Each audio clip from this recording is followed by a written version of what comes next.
দালাল সাকিব, দালাল সাকিব, চোরের বাচ্চা, চোরের বাচ্চা। টুকাই সাকিব, টুকাই সাকিব। তাহলে ছেলে তো পড়াশোনায় ভালো, বললে পড়াশোনায় ভালো হলে পাস করবে না। এবার সব হারিয়ে প্রায় রাস্তায় নামার দশা বিশ্বসেরা অলরাউন্ডার সাকিব আল হাসানের। এক কোটা আন্দোলনের ইস্যুতে রীতিমতো সবকিছু হারাতে বসেছেন সাকিব আল হাসান। সাকিব আল হাসান যে নামটি শুনলে এখন দেশবাসীর মানুষেরা রেগে যায়।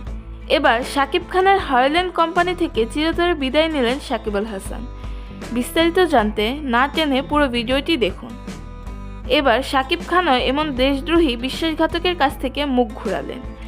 কোটা বিরুদ্ধে আন্দোলনকারীদের সমর্থন দিয়ে যেখানে শেষ অবধি শেখ হাসিনা মাথা নত করেছিলেন, সেখানে দেশের বিষয়ে কোনো ধরনের ইতিবাচক মন্তব্যও করেননি এই সাকিব আল হাসান। বরং বিদেশের মাঠে যখন উনি খেলছিলেন, সেখানে প্রবাসী এক বাংলাদেশি দেশের এই অবস্থার ব্যাপারে প্রশ্ন করাতে তাকে পাল্টা জবাবে জব্দ করে দেন সাকিব আল হাসান।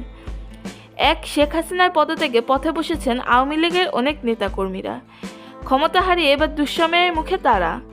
সাকিব আল হাসান দেশের মাটিতে ফিরলে তার কপালে জুটবে দেশবাসীর তীব্র নিন্দা। সাকিব আল হাসানের বিগত সময়ে নানা কর্মকাণ্ডগুলি তার প্রতি ঘৃণার জন্ম দিয়েছে দেশবাসী। দেশের মানুষদের প্রতি সহানুভূতি না থাকার ফলে এবার সাকিব খানও কোম্পানি থেকে বের করে দিলেন সাকিব আল হাসানকে।